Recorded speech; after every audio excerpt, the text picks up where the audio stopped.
Welcome to this month's presentation. Don't miss out on any of our club updates or exciting content. Be sure to subscribe to our YouTube channel and follow us on Facebook. By joining our online communities, you'll stay informed about upcoming events, technical tips, and club news. Check out our website for more details.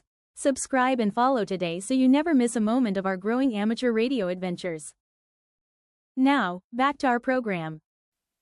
Well, thank you so much for that introduction, and once again, thanks for everybody being on this evening.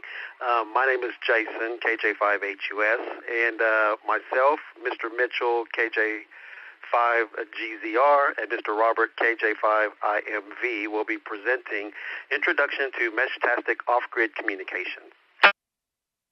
So before we get started, I'd like to do a little quick introduction. I believe Mr. Robert is running a little behind schedule this evening, but he'll be joining us soon. Just tell us a little bit about ourselves. So, Mr. Mitchell, if you go first, give yourself a little introduction, please, sir.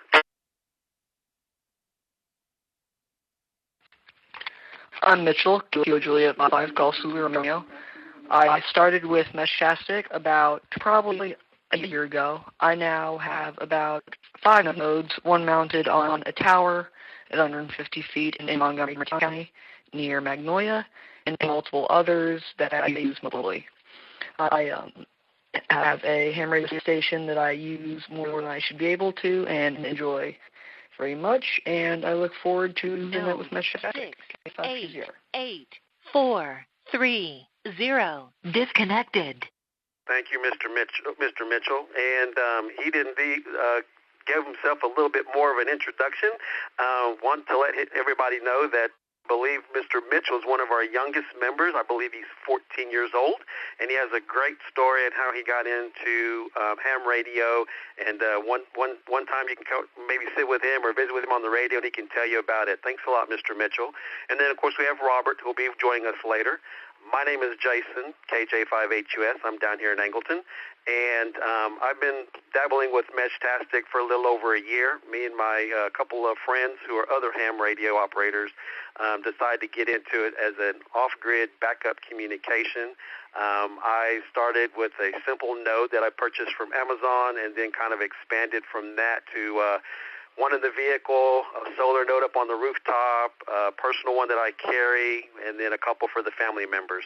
And so hopefully I can just give you a little bit of a high overview along with my fellow hams, Mitchell and Robert, of what it is and maybe how to get into it and those type of objectives. So we'll just move along into the PowerPoint.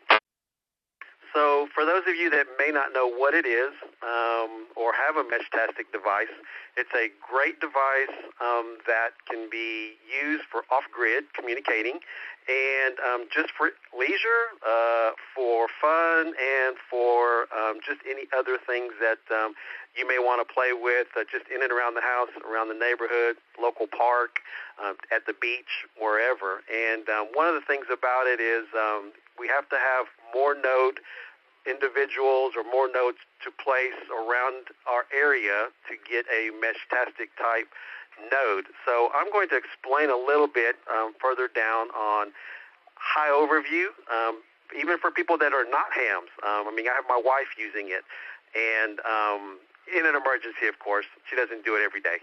But just kind of give you a better understanding of what it is and how it can be used with people that are even non-licensed operators. So what is it? Meshtastic is a community-driven and off-grid open-source mesh network utilizing inexpensive, long-range, or a LoRa radio for license-free. It's a text-based system, and it also can be used for telemetry communications.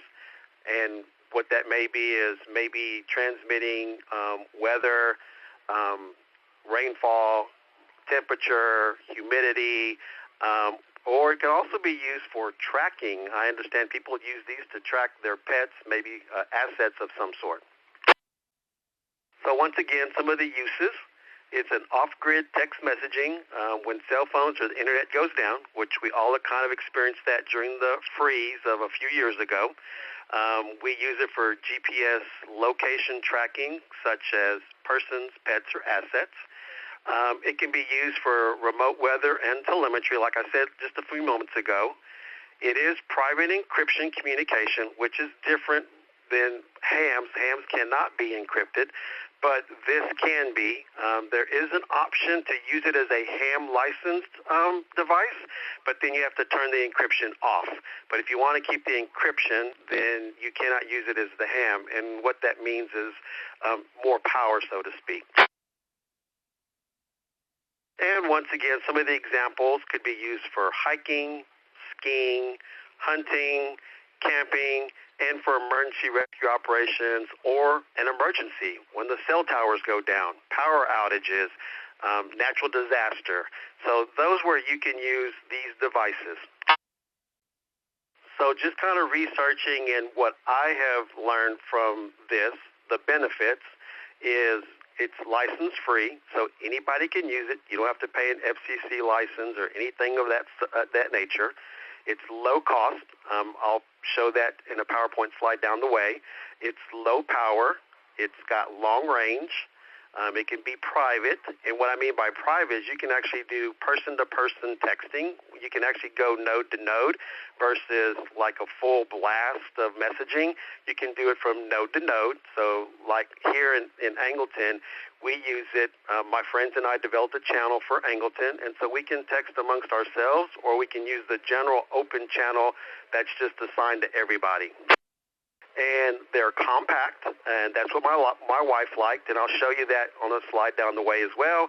And then I'm not a true electronic techie person, so I like to get the pre-built ones, but I did dabble and do a DIY, a do-it-yourself node, and I built my own node. So you can do it either which way. So if you are a ham or an individual who likes to do the soldering and the putting together and making the little boards and your own housing devices for the node, you can certainly do that, or you can do like I did with my initial ones and actually purchase pre-built nodes, and all I do was program it, so to speak, and I was off on the air and running. So for the technical side of it, what is LoRa? And LoRa actually stands for Long Range Radio.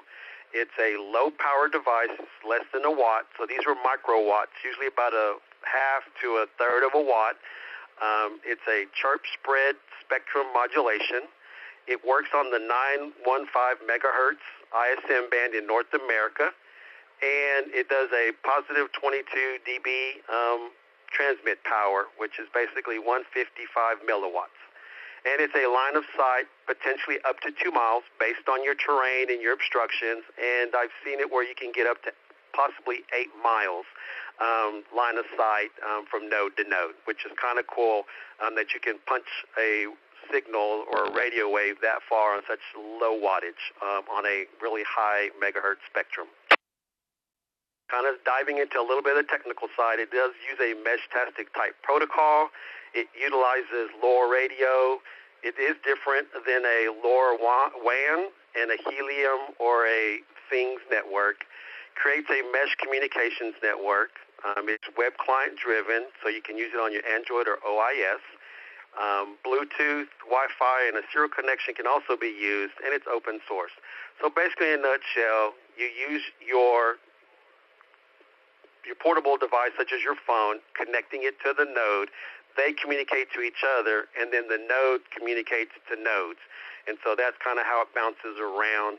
They are making nodes that actually have keyboards on them, so you don't have to hook it to a device such as a phone, whether it's OIS or Android or a tablet. You can actually do everything from the node itself. And those are a little bit more pricier, but there is that option. So what is the mesh network? And it's basically what it sounds like. It's device or nodes that are linked together, and they create multiple routes, or they call them hops, and that's what's increasing the range. So in a nutshell, you have to have a node to another node, and if there's nodes in between, then you can talk to each other via the texting app, so to speak. But the nodes are spread out, so the more nodes you have, the bigger the network becomes. And so if you put it as in a baby tower and you're just kind of spreading them out through a community, then you can have the range, and that's where you start bouncing and going further out. There is also nodes that can be put in through the internet and can be done that way as well, but these are nodes that if the cell towers go down, you still want to use them. So just from my example, I actually work in the Sweeney Old Ocean area, and there's nodes around that area, and I've been able to communicate from a node from the Sweeney area all the way to the Richmond area because there's two nodes in between my node and that particular node. And so that's a pretty good range, I would say over 30 miles. Thereabouts between me and that other node, and it's happened on several occasions where because there was some nodes in between. So if that's the example I'm trying to convey is 2 to 3 mile range from node to node, and as you start bouncing those, moving those out and around, you can make that 2 mile go now to 4 mile, then from 4 mile to 6 mile, and then 6 mile to 8 mile, if you kind of get what I'm trying to explain there. But that's building the mesh. I actually, on the PowerPoint, there's actually a map, and so the map on the left is a map of where my node has actually been able to bounce and talk to people. I'm near between the Freeport and the Big Grouper one. I'm kind of in the middle of that, and so I've been able to bounce and talk to those people through texting in that little area. And then when I go into Houston, there's a bigger network.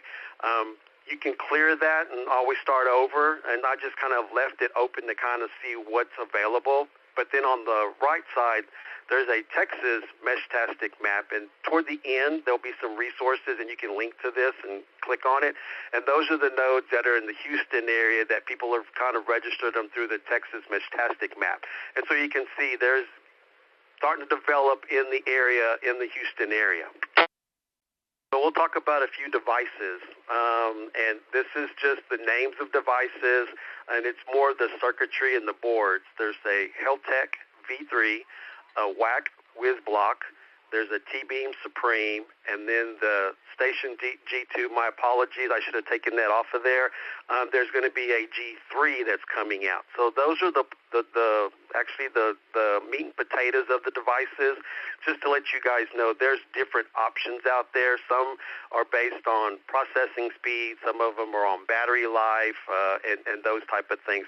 More above my pay grade, so to speak, but I actually have the Heltec 3s and the one rack WizBlock in my devices. And then I'm not sure what's in my solar node, but I'll show it on a further slide.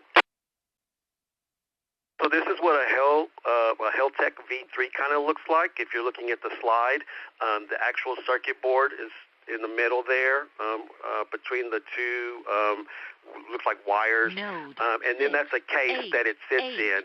And the antenna for your Bluetooth is a little black strip, and that sits inside the casing, and the power supply, and then, of course, a little antenna goes on it. One thing about these, inexpensive, $15 to $25. They're very DIY friendly. As you can see, this is one you put together. There's a good variety of GPS and sensors available to add to this device. And then you can purchase it from Amazon, AliExpress. There is a need for a battery and a case and an antenna. But off of mine, I can usually get about 2 to 3 days of battery life before I have to recharge on my Heltec V3s. But the more you use, I'm sure the less time that it can stay a charge, and then you have to put a charge onto it. But that's one of the samples right there. So you can see it's very small and compact. Next one is the rack WizBlock. It's got a few more parts because this one also does GPS. And if you look at the photograph, there's also a little GPS sensor that's there. There's the antenna, of course, the Bluetooth antenna, and then, of course, the circuit board. They're a little bit more pricier, but $35. They're modular. You can custom make your modules for GPS and other sensors. Once again, you can purchase from Amazon, AliExpress, straight from rack. You need a battery, a case, antenna, and cables. And with the 3D world coming around, people are making and designing their 3D cases as well to fit this stuff. During our meetings for preparing for this, they were letting us know that there's people on Etsy that actually do these 3D printing for you. So if you want to purchase a 3D printer case for it, you can go on there and get it as well. This is the more compact one. It's a Seed Studio T1000. This is what I have that I carry every day. I made a case for it for my 3D printer, with my 3D printer. And then I also have these for the family members. As you can see, it's very small in size. It's about the size of a credit card, a little thicker than a credit card, but it's that size. It actually does buzzes. It actually vibrates. It actually can make a noise when you have a message. Lasts about 2 to 3 days on charge. It's all self-contained. You don't have to do anything to it. You can take it right out of the box, and you can flash it. That's what they call programming. They call it flashing, and it works well. I have a node in my vehicle with an external antenna on the rooftop, and so when I'm out and about traveling, if that's in my back pocket, I can still have connectivity to that node, and then from that node in the vehicle, it shoots it out, a couple, 3 miles to whoever's around me. It's used with iOS, Mac OS, Android, and once again, no assembly required. Right out of the box, you can charge it, flash it, start using it. So for some recommendations, kind of what I encountered and what I learned, and to make this a smooth transition and get you going, and even maybe get people in your area, whether it's your neighborhood, some coworkers, other hams in the area. I say get a base station, a solar node at will, if you will, or even a node on the rooftop as well. And it's portable and can go up top and get you some range. A base station can go up high, on a roof, on a mast. Portable nodes will receive signals inside your home. So the base upstairs, well, for me, it's on my roof. It helps me inside the house get the range. There is a Discord setting, recommendations for settings. We put the link in the Zoom, and that can kind of walk you through kind of the settings. And there's a few settings, but it's nothing that's, rocket science. And so if I can do it, then I know anybody can do it. And then there's the roles of the devices, because you have an option to select different modes of the device. And then I'm going to let my counterpart talk about what he recommends for node placement. I think that Mitchell, KJ here, anybody that has space for a node on their mast or a tower should try it. They're not a massive load or heavy. Some of them are very lightweight, and they come in either easy kits or large put-it-together-yourself items. Thank you, sir. Yes, and like you said, if we can get some of the ham owner club towers involved and get those kind of spread out, they always say height is might, and so the higher that node is, maybe the better range and the more coverage to maybe do like we've done with not me, but the club has done with the repeater network, going from, South Texas to East Texas to the hill country, so to speak. Maybe we can get a robust network by placing more nodes on those type of towers, or even just some in between. So once again, where can you buy these devices? You can purchase them online, eBay, Etsy. They can be pre-built. They can be ready to go once you flash. Or if you want to do it yourself, you can buy the necessary pieces and parts and build it. The different brands and places to get them from is Amazon, Seed Studios, and that's not a typo. It is actually 3 E's, Seed Studios, and Rockland. And once again, I've even seen folks sell them at swap meets and at Hamfest. And so this is starting to pick up around the area. I can actually say that the map that I showed you used to only have 3 or 4 dots in my area. Now there's like 10 to 12 dots. And so it's a growing device. I've met people at my job I work for a refinery, and there's several thousand of us employees, and out of the blue one day, one of my fellow engineers didn't know him. He popped up on my map. I messaged him, and new friend now, and he's a non-hammer, but he's a prepper, and so that's why he got into this Meshtastic devices. So you don't have to be a ham person or amateur radio. You can actually just be a prepper or just somebody who just wants to be ready for when we lose comms or lose power. And then we built a resource page. There is a Meshtastic website. There's a link in the PowerPoint. There's a Meshtastic GitHub. Lots of great information. There's also a Houston Mesh Club organization, so you can go to their Discord. I have found a very short video on Meshtastic on YouTube, so it's there as well. There's also a Meshtastic Reddit. I put the link in there as well. So there's a lot of resources out there, and I always revert people to YouTube. That does help out. And then, of course, any fellow ham club member who's gotten into it, they can walk you through. It's just a really cool device, easy to learn. Like I tell people, if I can do it, then I think the average person can do it.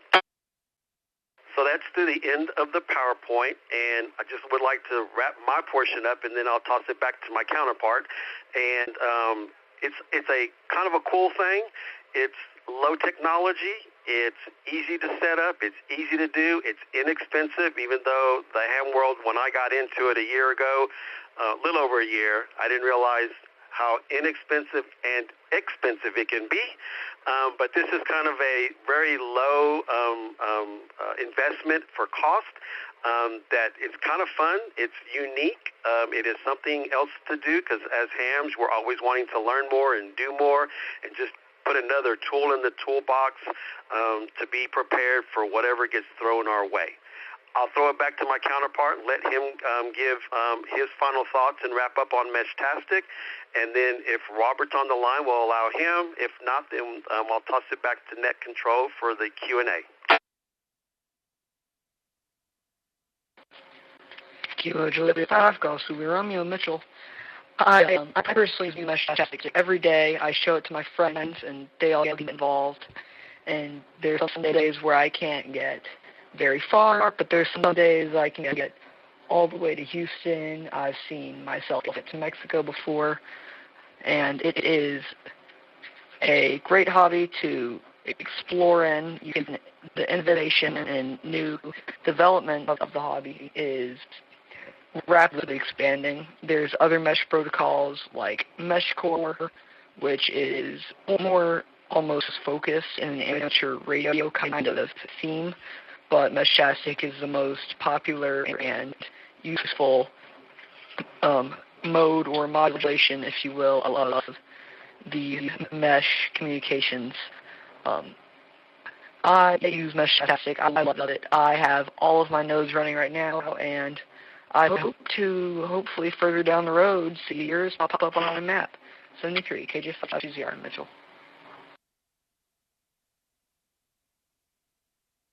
Thank you, Mr. Mitchell. And with that being said, this is KJ5HUS. I'll toss it back to Mr. Chuck. It's all yours, sir. Thank you. I'm going to do something a little different. I'm going to thank Jason, KJ5HUS, Robert, KJ5IMV, and Mitchell, KJ5GZR.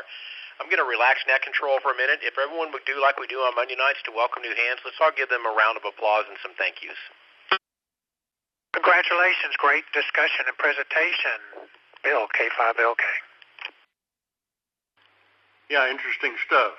And I have a question when it's time. Gary, N5GBR. Thanks, Jason. Thanks for the presentation, guys. Great presentation, Brenda, KJ5ADO. Great presentation. Outstanding work there, guys. That is awesome, really awesome. I've got a couple of questions for you myself. Well done and well expressed how it works. Thank you. W5BSA. WE5DIC, 5 DIC, very informative. Right, we'll stop there because I'm sure there'll be some more kudos as we go along the way. So thank you for that, guys. I just wanted to let you know the club expressed your thanks. This is something that has interested me. So at this time, we're going to open the net for any tech questions or comments specific to tonight's presentation. We'll take a few call signs at a time and then call on each of you for your questions or comments. Anyone with questions or comments regarding the presentation, please give your call sign followed by your name slowly and phonetically. And let's remember how to do this. You'll start off by this is and unkey and make sure you're not stepping on someone else, and then continue with your call sign. And Miss Brenda will work valiantly in the background to get you into the log. So please come now. I want to take a short break to remind you of the great items available at the CRHRC merchandise store. Show your club pride by purchasing club-branded merchandise. Go to www.crhrc.org/merch. There is also a link in the description below. November 5, Golf, Bravo, Romeo. November 5, Golf, Bravo, Romeo, Gary. Comment, K5LK. This is Bravo Sierra Alpha, Joe, and I have a question when the time comes around. Hold it up there, and I'm sure we'll gain some steam and some momentum on these questions. So we'll go to the top of this list, and that was N5GBR. What is your question for tonight? Yes, sir, N5GBR in the net. Jason, if you put up a base station, I'm curious if you can control that base station from a separate node. In other words, take it completely offline. And, we have to be able to do that with repeaters. Sometimes it's really good to be able to do that. I just wondered if you had remote control of those.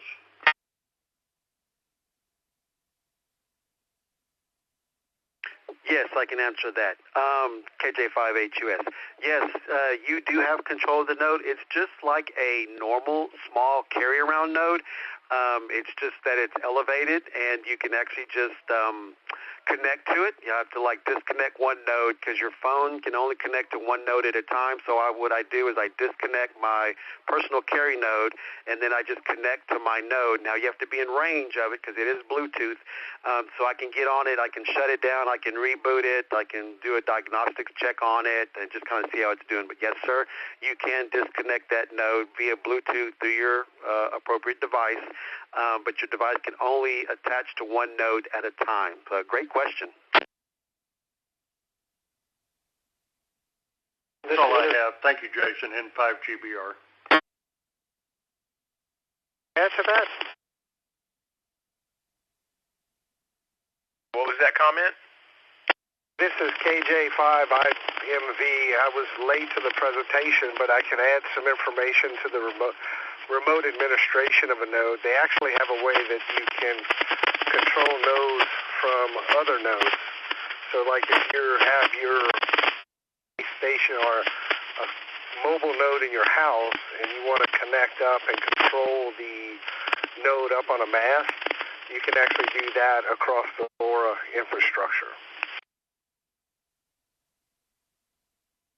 Okay, Robert, I appreciate that. Robert was one of our other presenters. I think Robert was just a little bit behind, but we sure appreciate what you did with the others to pull it together. Your network. Does anyone have any questions for Robert along the lines of the question he just answered?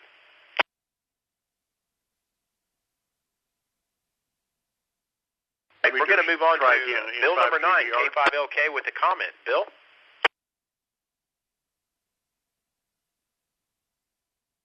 Hey, Chuck, K5LK. Good net. I think Gary's still commenting in there, I believe, Chuck. Y'all doubled for a second. All right, go ahead, Gary. Yeah, sorry about that. Jason, or the station that just answered that question about remote, is your own remote or your own node to node, is it encrypted in a way that others cannot control your node? I'm assuming there must be some way to do that. Yes, that is correct. It's encrypted, and you have to know the keys of the other nodes and program that into them so that you can that they'll accept management from that. So, for example, my solar node has the public key of my mobile node. Therefore, I can do remote administration via that way, and it's all encrypted. Okay, great. Hey, I'll back out. Thanks. Been great. I'll keep listening. N5GBR. Back to the net. Gary, thank you, Robert. All right, Bill, we're going to come back to you. K5LK, this is N5CHB. It's your turn. I'll just be quick. Yeah, we've got now Jason, Robert, and Mitchell, all three panelists, all hams. Great discussion. Node. Chuck, so maybe you just coordinate it with those three, K5LK. Disconnected. Bill, well, next up, Mr. Memorial City, N5BSA. Come on in. All right, well, I'm going to let her roll here. I'll just ask all three questions. Really curious about a lot of neat things you guys have told us about tonight. So my first question is, such as the Kenwood D75, the does everything handy talkie. For one of the things, it can be a full-blown digipeater. So my first question is, are there already any HTs or any devices like that that not only are they do everything, but they also could work as a node or a Meshtastic device? Does anything else already have that built in? Is my first question. I'll defer that to Robert because I'm not aware of that. Not that I'm aware of. I think it's due to the radios and then the power requirements, or let's say the lack of power requirements. I haven't seen anything in combination that would do what you're talking about.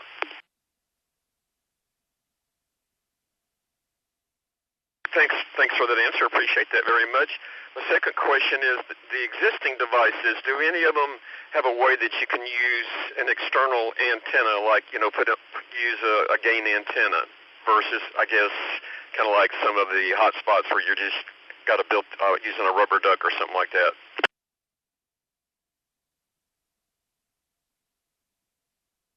I'll go first on that one. My solar node, I do have a larger external fiberglass style antenna.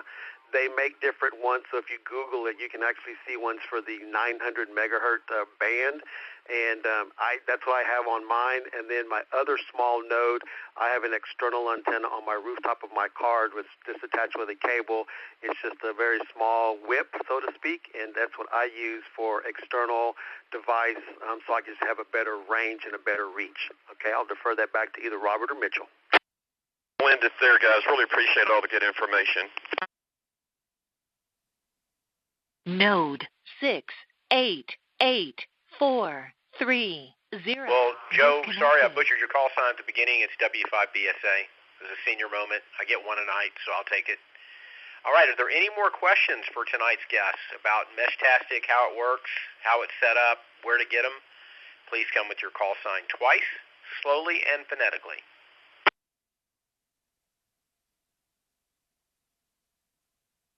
This is W5GHR, Whiskey 5, Golf Hotel Romeo, Brian and Katie. We'll go to you and we'll check for some more check-ins in a moment. W5GHR, Brian, what's your question? What is the building penetration of a LoRa? If I'm in a house or an office building, does it work? Back to net control.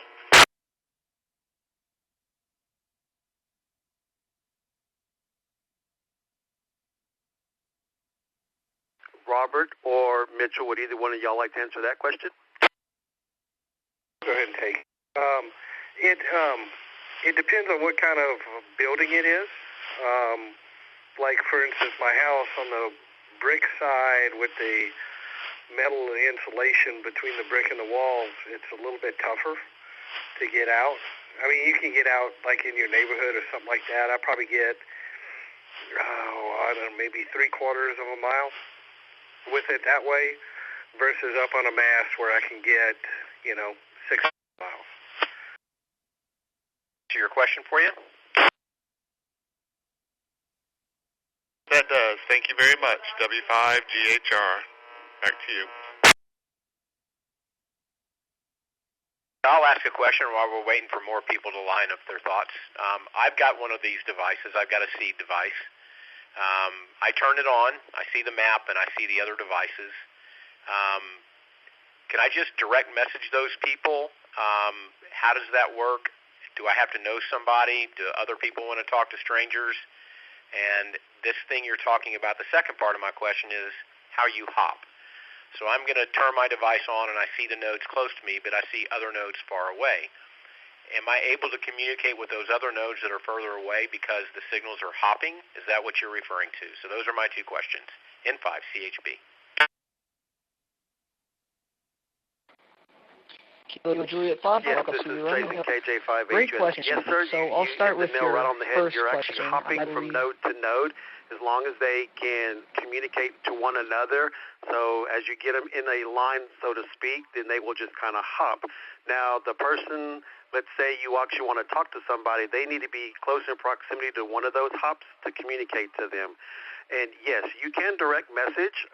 Mine, as I use an Apple phone, so I have a Apple phone, and in that app, which is there are two apps, one for Android, of course, one for Apple, and if I go and click on the node, there's actually a direct message button, and you can actually message that node only and send a message to them. Now, they may not get it, or they may get it. Once again, depends if they're in the sequence of hops, then they'll get it. And so, yes, sir, you can actually do that. If Robert or Mitchell wants to expand, they can please join.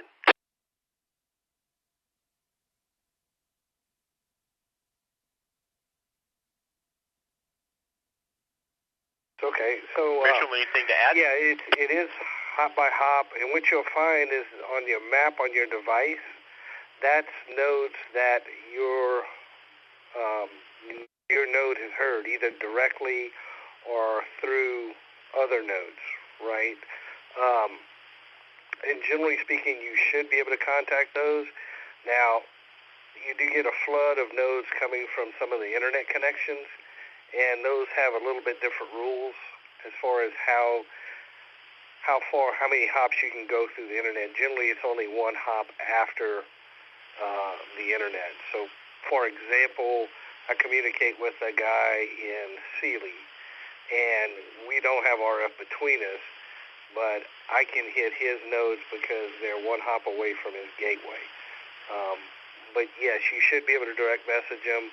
It's not extremely reliable depending on how many nodes you have out there in the coverage. So that has a great impact on, like you may have somebody in your database that you picked up while traveling, but you may not be able to hit them again once you get to another location. So coverage matters as well.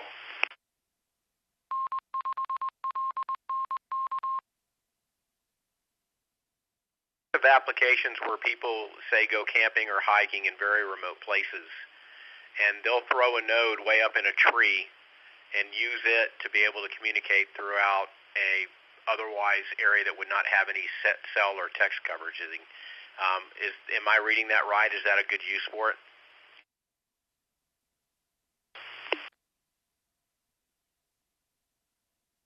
Yes, like I said in the PowerPoint presentation, hiking was one of them, and people do use those in like national forest, or I will actually say I've seen it on YouTube where people have done that, where they've gone camping as a family or a group. They threw a node up in a tree, and that was their central focal point, and people were able to once again at least communicate because their cell service was non-existent. So yes, that is a perfect example to use that with. Thank you for that. Well, I'm going to ask for other people tonight. If you have any questions or comments for tonight's presenters, please come now with your call sign twice, slowly and phonetically. We'd love to hear your questions. This is Kilo 3, Mike Bravo Charlie. Kilo 3, Mike Bravo Charlie, Mark in Pasadena. This is? Yes. Kilo Juliet 5, Mike Victor November. Kilo Juliet 5, Mike Victor November, Don and Katie. This is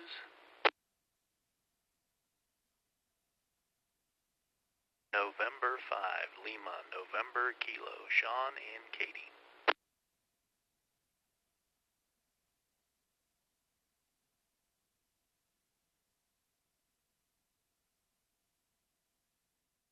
N5LNK, I got you in the log. KJ5MBN, we got you as well.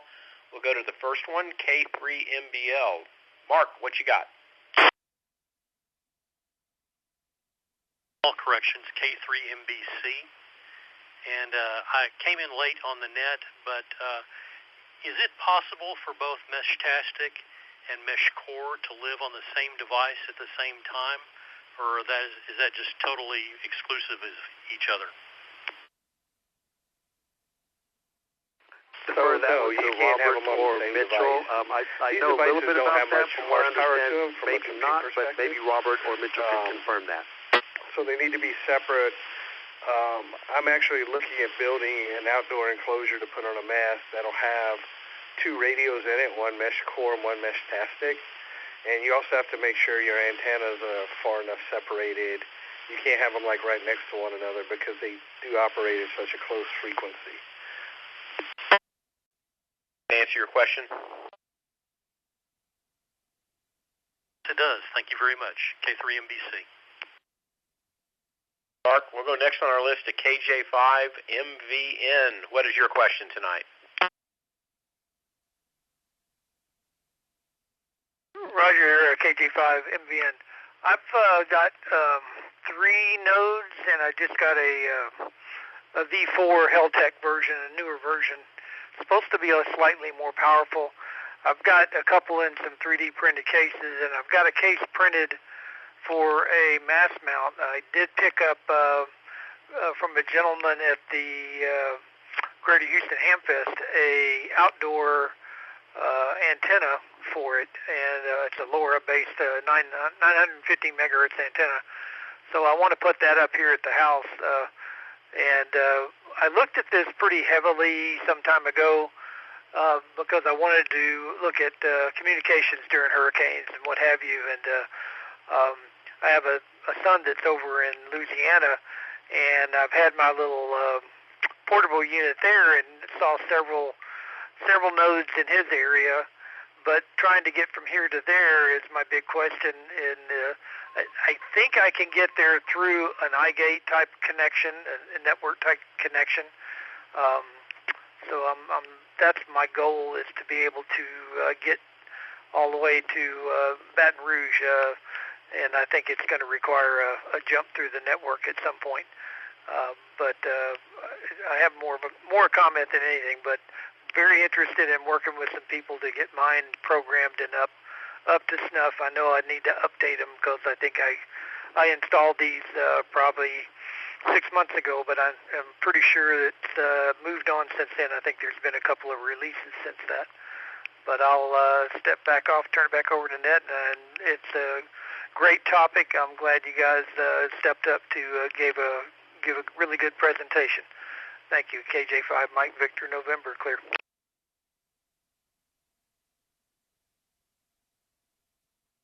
This is KJ5 your comments there. Any response from our presenters? You would have to use some sort of internet type servicing through. I think Robert has a better explanation, but yes, you can actually go through what I say the internet, in just layman's terms, that can actually push it through and out through another node, which gets you that distance or that range. But yes, that's what you'd have to do for that really long range type of texting or messaging. Robert, you want to expand on that as well? Yes, he's correct. You'd have to be, because the 7 hops of Meshtastic is not going to get you all the way to Louisiana, especially because it's flat. So, yeah, there's the MQTT gateways that Meshtastic utilizes to connect people and backhaul via the internet.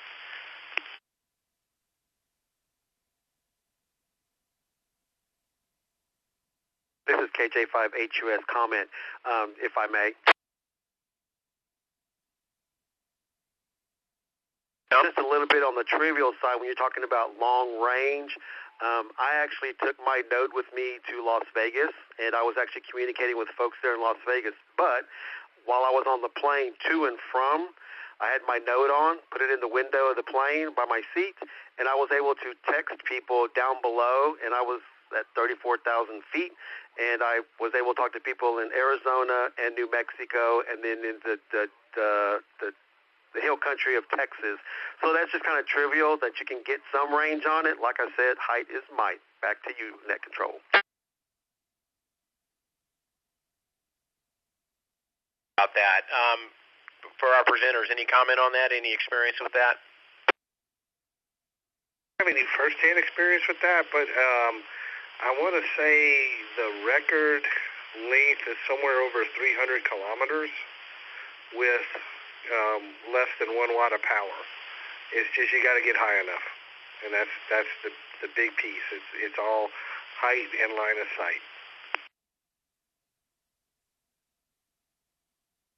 Node 3, 2, 7. Thank you for that comment, and thank you for that response. We'll go next to N5 LNK. Sean, what is your question or comment? 8, 3, 5, 3. Good evening, Chuck. Thank you for running the Node net. And, 3, 2, and 7, Brenda, I believe 0, it was on that logger. 4, 5, Appreciate 5. you being there. Disconnected. And a great presentation. Really appreciate the 3 presenters we have this evening. Lots of great information. So my curiosity out of this, and I don't have a unit or anything, but my curiosity out of it is, if I were to be, like you say in the introduction, off-grid, and when I think of off-grid, I think deep in the woods or back in the hill country, you know, away from civilization, nowhere near where a possible tower would be. How reliable do you think this possibly could be in an emergency situation? It seems to me like the best coverage I could hope for would be 2, possibly 3 miles, and that's assuming somebody near me or in my party has capability to hear my transmission and then have the capability to get out a further note or whatever to somebody on the grid. Is my assumption correct that this may not be the best option for off-grid in my description? This is KJ5HUS. I'll just briefly touch on that if my 2 counterparts want to comment as well. You are correct in that assumption.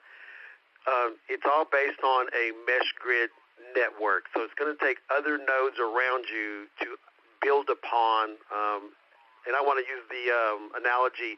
I remember as a kid growing up when cell towers were very sparse, and I remember going between Angleton and College Station, and there was only a few times that there was no coverage because there was no cell tower.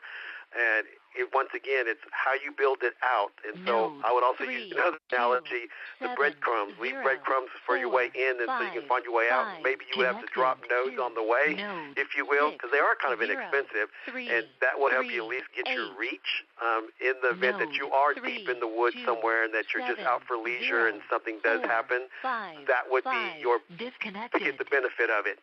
But it's all dependent on building that mesh network of other nodes around you. I'll toss it back to either Robert or Mitchell.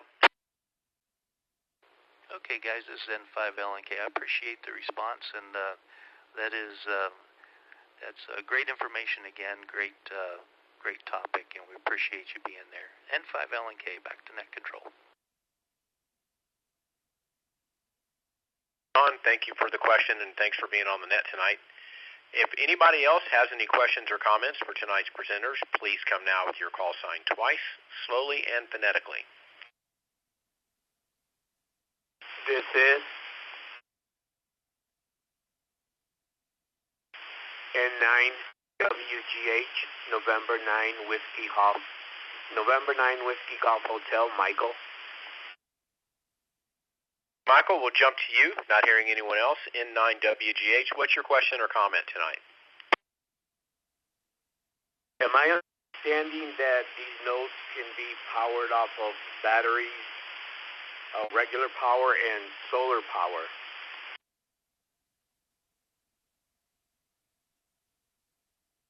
Yes, I'll answer that. This is KJ5HUS Jason.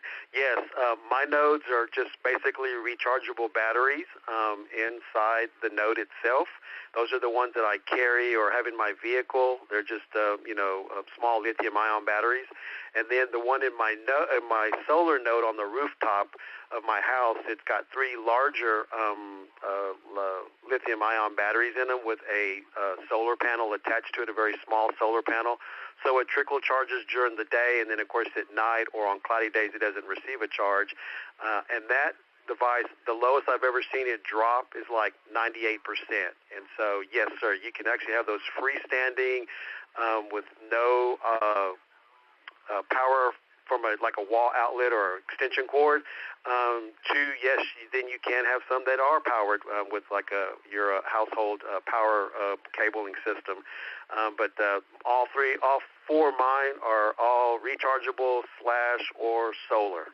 Robert, do you have any more information to add to that? It's KJ5IMV. Yes, mine are, some of them are battery.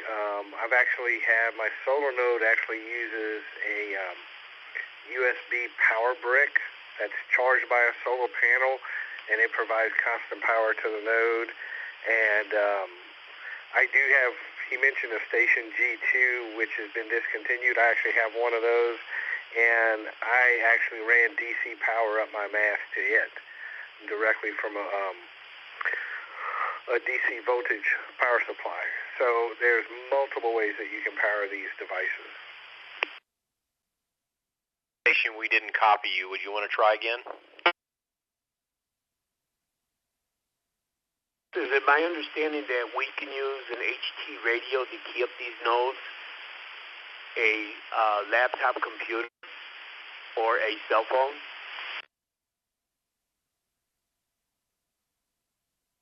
This is Jason, KJ5HUS.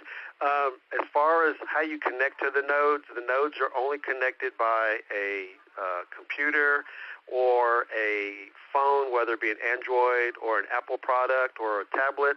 But as far as we know, there's no way to actually connect to these using an HT or a mobile device. For that question, Michael, we appreciate it. We hope you have a good night. Thanks for being here. If there anyone else that has any questions or comments for our presenters, please come now. Juliet 5, Mike Victor November. Kilo Juliet 5, Mike Victor November. Don and Katie.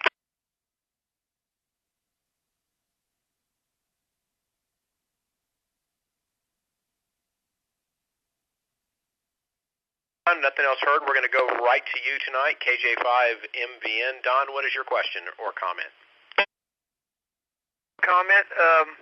One of the things that got me interested in Meshtastic was that they are independent of a ham license.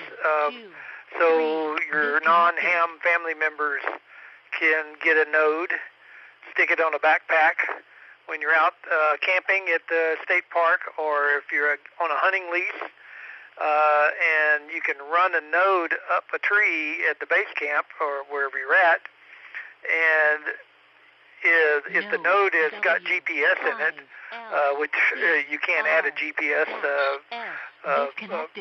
device into the node package, you can track their location relative to the base camp, and it's quite handy. I've seen hunters do this at a base camp, and also groups that go out hiking in a big group, and they don't want someone to get lost or twisted around. They can message back and forth to the base camp, so they can be quite useful for that, especially on the Meshtastic side. That's kind of a good use for it, for the family side of it. I'll turn it back to Ned. Thanks, guys.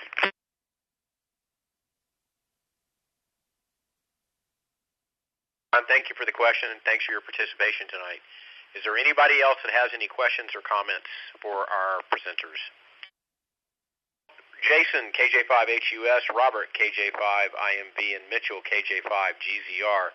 Thank you so much tonight for being here, and thank you for presenting. As a reminder to everybody, this will be eventually presented and put on YouTube and on the website for everyone to get to, and I encourage you to do that. We're going to now move to our second round of questions regarding the presentation again. Regarding regular tech questions. This is Chuck, N5CHB, on the W5LCR repeater system for the Crossroads Ham Radio Club's TechNet number 30. At this time, as I mentioned, we're going to open the net for any amateur radio tech-related questions outside of Meshtastic. We'll take a few call signs at a time and then call on each of you for your questions. Anyone with any general tech-related questions, you can call now, and we'll do our best to answer them, and if not, we'll get back to you. Please come now. Well, we had 35 check-ins tonight, so we're going to wrap up tonight's TechNet RF session. Remember that we will stay on the Zoom room for a RAG2 session after this net. I want to thank everyone that participated in tonight's TechNet number 30. I want to give a big thanks to all the TechNet team members who helped in making tonight's net a success. I really enjoyed it. If you have any questions regarding the TechNet or would like to join the TechNet team, you can send an email to info@crhrc.org. That is info@crhrc.org. Again, please note that many of us will remain in the Zoom room session for a general RAG2 after this net. I want to thank Brenda, KJ5ADO, for being my net logger tonight and for being the backbone of all of these nets and putting them all together and leading the crew. I will now close the RF session of the Crossroads Ham Radio Club's monthly TechNet. This is Chuck, N5CHB, returning the repeaters back to normal amateur radio use. 73s, everyone, and good night. You have been listening to a TechNet presentation of the Crossroads Ham Radio Club. For more information on this club, go to www.crhrc.org. For information on upcoming TechNets, go to technet.crhrc.org.